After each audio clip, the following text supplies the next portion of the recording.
बिल्लू और जासूस। एक विदेशी जासूस।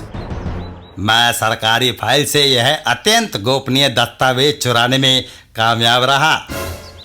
इसमें इस देश के रक्षा केंद्रों का नक्शा अंकित है। अगर मैं इसको देश से बाहर स्मगल करने में कामयाब रहा तो लाखों रुपए हासिल होंगे। तभी हवा का एक तेज झोंका आता है।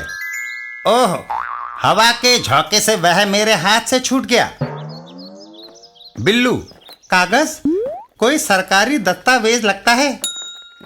ए छोकरे, इस कागज को इधर दे। नहीं, मैं इसे दफ्तर में जमा कराऊंगा।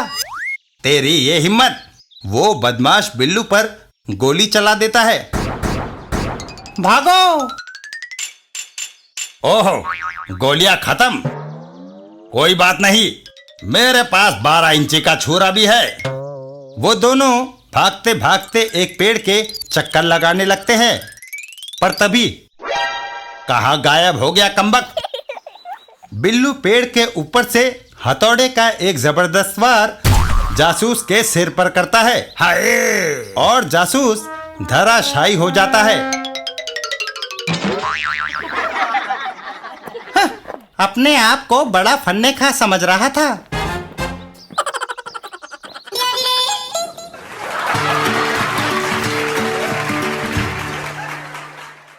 चाचा चौधरी और बचाना अंतरिक्ष यात्री को। चाचा चौधरी कई दिनों तक जुपिटर पर साबू के साथ रहे। एक दिन, साबू, चलो अब घर चलें। क्यों चाचा जी, क्या जुपिटर की जिंदगी अच्छी नहीं लगी? नहीं, ये बात नहीं। यहाँ के लोगों ने मेरा जो आदर सत्कार किया है, मैं उसे भूल नहीं सकता। परंतु अपना देश आखिर अपना देश ही है। साबू और चाचा चौधरी वापस चल देते हैं। अच्छी बात है, हम वापस चलते हैं। और रॉकेट चाचा चौधरी और साबू को लिए जुपिटर से चल दिया। अंतरिक्ष में उड़ता हुआ रॉकेट पृथ्वी की ओर बढ़ रहा था। साबू, वह देखो, वह रही हमारी पृथ्वी। वह तो फुटबॉल जैसी लग रही है चाचा जी। दूर से पृथ्वी ऐसी ही दिखाई देती है। तभी उन्हें अंतरिक्ष में कुछ दिखाई देता है। साबू, वो देखो सामने। कोई भटका हुआ अंतरिक्ष यात्री लगता है चाचा जी। उसकी मौत निश्चित ही लगती है।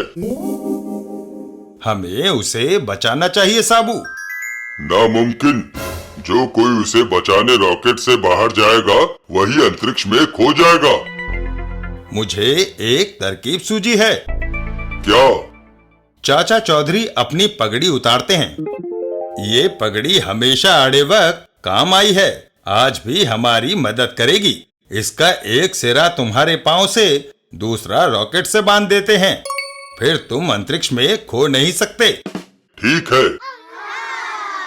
साबू अंतरिक्ष में। पगड़ी काफी लंबी है, मैं उस अंतरिक्ष यात्री तक पहुंच जाऊंगा। साबू अंतरिक्ष यात्री को अपने हाथ में पकड़ लेता है। आहा, आ गया काबू में। वापस रॉकेट के अंदर। साबू, ये बेहोश है, इसे तुरंत ऑक्सीजन दो। ऑक्सीजन देने से अंतरिक्ष यात्री होश में आता है। मैं कहाँ हूँ? घबराओ नहीं, हम तुम्हारे मित्र हैं। तुम अंतरिक्ष में कैसे भटक गए? मैं अमेरिकन हूँ, मेरा नाम जॉनसन है। दूसरे साथियों के साथ रॉकेट द्वारा अंतरिक्ष में आया। मौसम अनुसंधान के लिए रॉकेट से बाहर निकला। मैं जिस रस्सी से बंधा था घूमते हुए खुल गई। कुछ देर तो ऑक्सीजन के सहारे अंतरिक्ष में भटकता रहा, फिर वह भी खत्म हो गई। फिक्र मत करो जॉनसन, हम शीघ्र ही पृथ्वी पर सुरक्षित पहुंच जाएंगे। पृथ्वी पर? चाचा जी, आपका ये रॉकेट जरूरत से कुछ ज्यादा बड़ा है। वह इसलिए कि साबू जैसा आदमी भी इसमें बैठ सके। चाची। अरे, तुम लोग 2 गए थे और 3 लौट रहे हो। भगवान, तुम नहीं समझ सकोगी। बस यूं ही समझ लो कि अंतरिक्ष में घूमते हुए ये मिल गए और हम इन्हें साथ ले आए। अब जल्दी से इनके लिए एक कटोरा भरकर लस्सी का मक्खन डालकर ले आओ।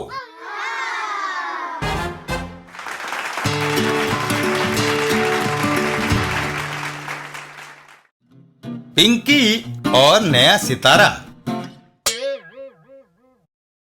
एक दिन पिंकी और चंपू। अरे चंपू, उदास क्यों हो? पिंकी, उस मकान में एक बूढ़ा वैज्ञानिक गैलीलियो रहता है। वह दिन रात आसमान में नए नए सितारों की खोज करता रहता है।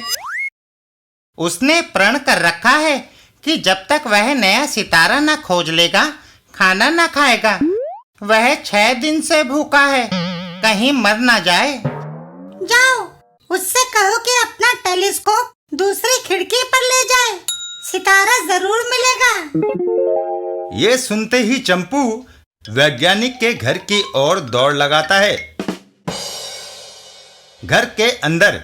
गैलीलियो बाबा, क्या आप अपना टेलीस्कोप उधर वाली खिड़की पर नहीं ले जा सकते? चलो उधर चलो, हमने तो पूरा आसमान छानना है। दूसरी खिड़की पर टेलीस्कोप लगाकर गैलीलियो बाबा आसमान में खोज करने लगते हैं। तभी आहा, मिल गया एक बिल्कुल नया सितारा। अब मैं चैन से रोटी खा सकता हूँ। पिंकी और चंपू। धन्यवाद पिंकी।